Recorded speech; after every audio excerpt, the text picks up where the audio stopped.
Hi, I'm Darryn Farrugia and welcome.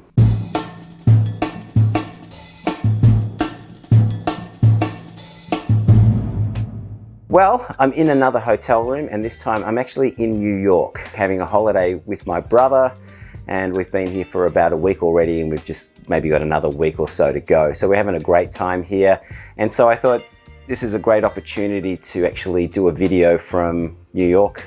I never thought I'd do that. So here we are in my room. Excuse the mess. So what's this video all about?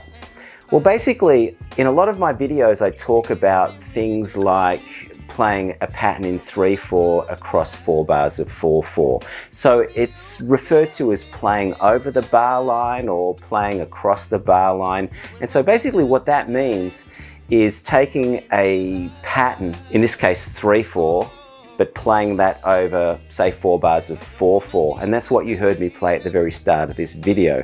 I played a paradiddle diddle, which is in 3/4 across 4 bars of 4/4. So I want to discuss how to do this. I want to give you an exercise to practice to develop this idea. And in addition to that, we're just going to do a little experiment to prove that you can already do what this concept is all about. So if I'm playing a pattern in 3/4 across 4 bars of 4/4, the way I'm doing this is basically operating on a subconscious and conscious level at the same time. So what does that mean? Well, the subconscious or the unconscious, whatever you want to call it, is really about playing something but you don't need to think about it. You've practiced it enough, you've done enough repetition with this that you don't actually need to think about what it is you're actually playing. The conscious part of it, in this case, would be actually counting 4 bars of 4/4. I want to prove to you that you can already do this. So what I want you to do right now is untie a shoelace, if you're wearing shoelaces. I want you to untie those shoelaces and then tie them up, but at the same time you're tying these up, I want you to count backwards from 20. So untie the shoelace, while you're tying them up again, count backwards from 20. Now I can guarantee that when you do this, you would probably tie your shoelaces up before you get to 0. You might actually find that you get down to about 12 or 10. And this is an experiment that I do with my students all of the time, just to prove that the subconscious and conscious can operate simultaneously. So let me explain what's going on here. When you started tying up your shoelace, maybe you were 4 or 5 or 6 years old, that was quite an intricate set of fine motor skills. It wasn't easy for you to do that at the beginning.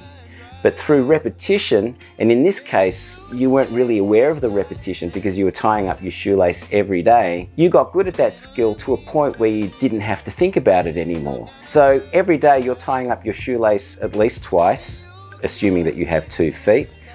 And you do this every day, and then at some point it just becomes totally subconscious. So that's the subconscious part of it. That's the bit that requires repetition. The conscious part of it is actually counting backwards from 20. So I can guarantee you that counting backwards from 20 is not something that you do day to day, perhaps unless you work for NASA or something like that. So that's the conscious part. You're consciously thinking about counting backwards from 20, whilst at the same time your hands are performing this operation to tie up your shoelace, which is a series of fine motor skills that you have refined to a point where you don't have to think about it anymore. So we're taking that concept and applying it here. So here's another example of what I'm talking about. I'm playing a paradiddle in 5/8.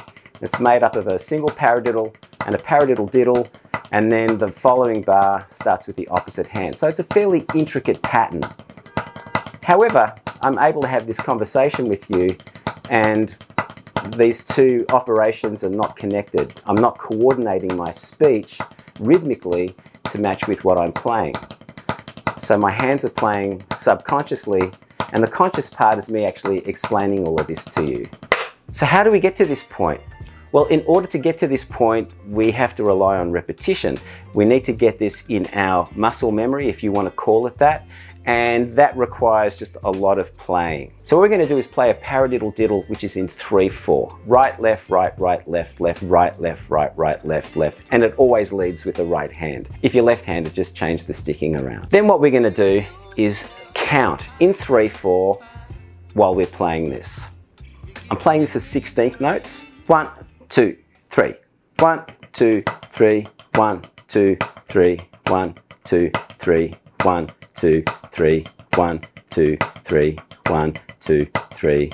1, 2, 3. 1. So do that for a couple of minutes. Being able to coordinate your counting and playing is actually quite an important thing to do, and I have a lot of students that struggle with this, so I make them count while they play. So then, once this begins to feel comfortable, the next step is to count 4/4 across this pattern, which is in 3/4. So I'm going to give myself a bar of 4/4 counting, and then I'll continue to play the paradiddle diddle, which is in 3/4, but I'm going to count 4/4 across the top of this.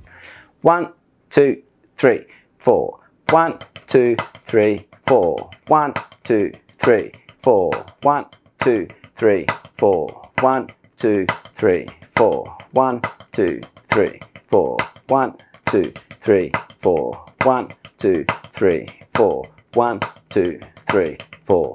1, 2, 3, 4. 1. So that's part 2.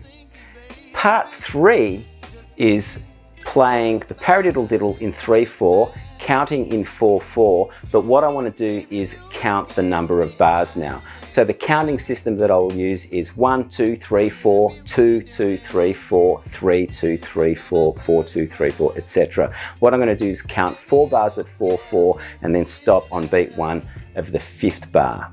Here we go. 1, 2, 3, 4. 1, 2, 3, 4. 2, 2, 3, 4. 3, 2, 3, 4.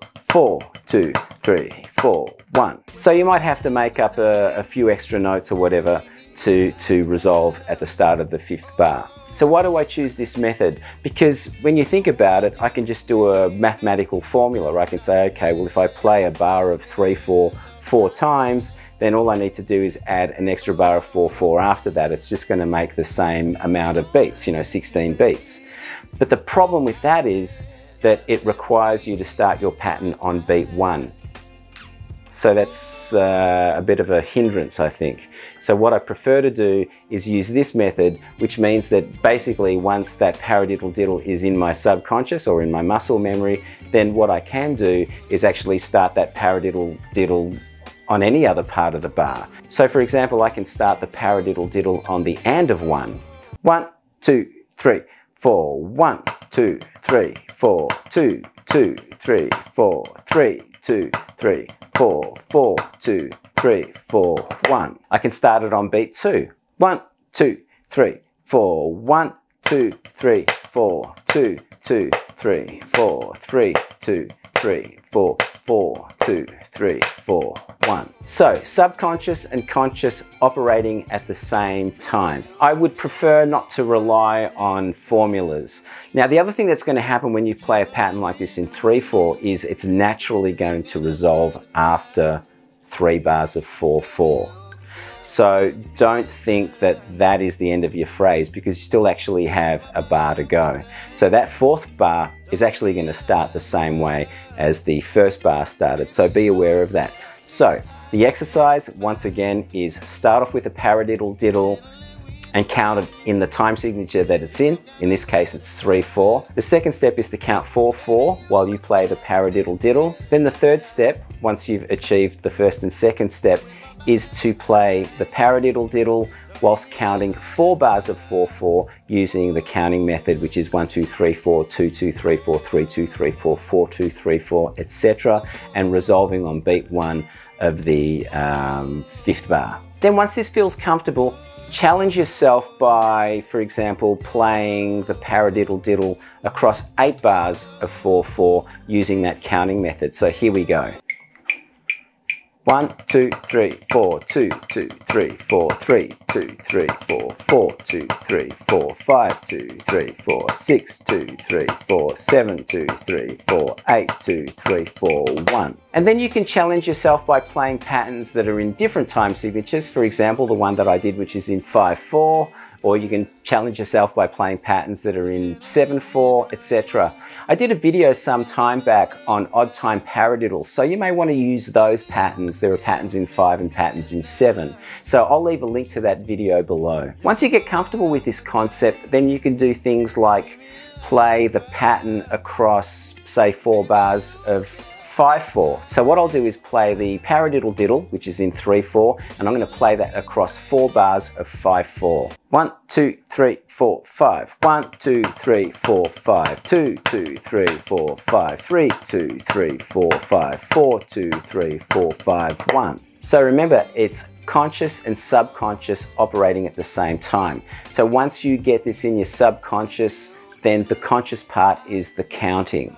Now, this is also a great way of measuring whether something that you're playing is ready to be taken out on a gig. You may have that experience where you're playing something at home and it feels great, and you might want to play it at a gig, but it just doesn't come out. So again, this is a good way of kind of measuring whether that lick that you're playing or whether that pattern that you're playing is gig ready, you know, whether it's actually going to come to the surface as part of your vocabulary without you actually having to think about it so much. So anyway, have fun with this. It's a really great concept to get into, and it's going to make your soloing a little more interesting too, because if you're playing in 4/4 and you've got a 4-bar solo or an 8-bar break or something like that, you don't necessarily need to think of that as, you know, 4 or 8 individual bars of 4/4. You're actually playing an odd time pattern over the top of that, and it rhythmically creates tension. It's a really great thing to get into.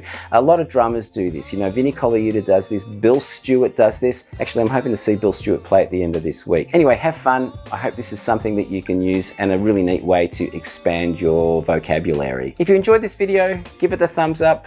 If you haven't done so already, subscribe, and remember to hit that notification bell so that you know when I've uploaded a video, which is every week.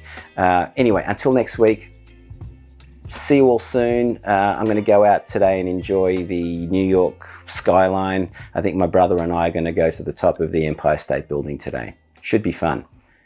Take care. See you again. Bye.